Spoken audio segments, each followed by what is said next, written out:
So I want to talk today about releasing the golf club. It's something you'll read a lot about. I think I've done videos about it. I'm going to do another one now. It's such an important aspect of hitting straight golf shots, and it's something so many golfers get wrong. Now, there's no real excuse not to release the club. So when I mean release, we're talking about trying to get the club to release through impact, so turn over, let the club naturally fold to target and beyond as it comes through. What happens is you get this crossing of your hands as you come through.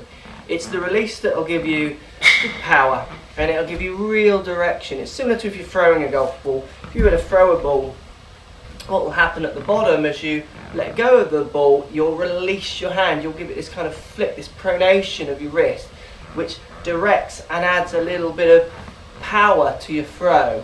What you don't do is just throw by twisting your shoulders and not using those intricate muscles in your forearm and your wrist. Now, the main reason for lack of release from golfers, well, really 99% of the whole reason, really, 99.9% of the whole reason of no release is through poor grip with the top hand. So left hand for right-handed golfers, right hand for left-handed golfers.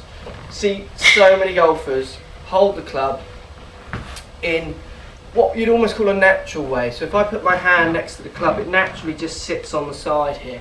What golfers do is, new golfers and people who've even played for a long time do this, they just tend to get hold of it.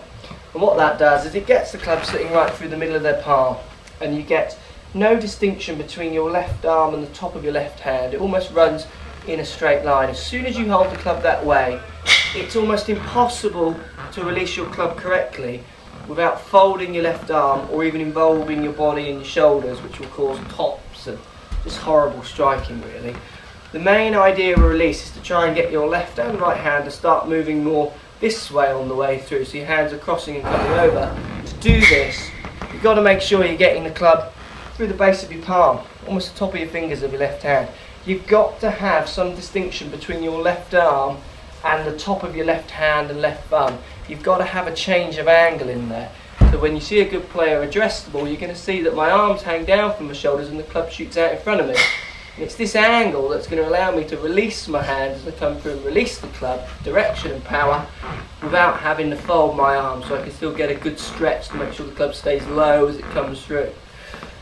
As soon as that left hand grip is incorrect, it's placed through the middle of the palm, regardless if you're seeing knuckles or not, so three knuckles or not. As soon as that grip is through the middle of your palm, you're never going to retrieve a release. The only way you can hold on to the club face is to get the flicking forward, which is really common, or like I said, start bending the left arm to try and turn the club over, which again is so weak, it lacks so much power.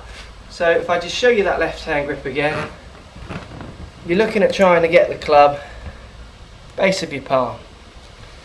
Get out of the habit of putting it through the middle of your palm, and the main reason people put the club through the middle of the palm is A, it's very natural, it's where the club and the hand tend to meet unless you force your hand over, and B, lots of golfers are very stiff in their wrists, so what happens, they've not relaxed enough to actually get the club into this position, or get the left hand into this position. What happens if your left arm is quite rigid with your wrist, it will naturally just sit straight off it. So you've got to try and make sure you get the club in the bottom of your palm, almost top of your fingers. When you're looking down at your left hand and arm, you've got to see a change of angle between your arm and the club.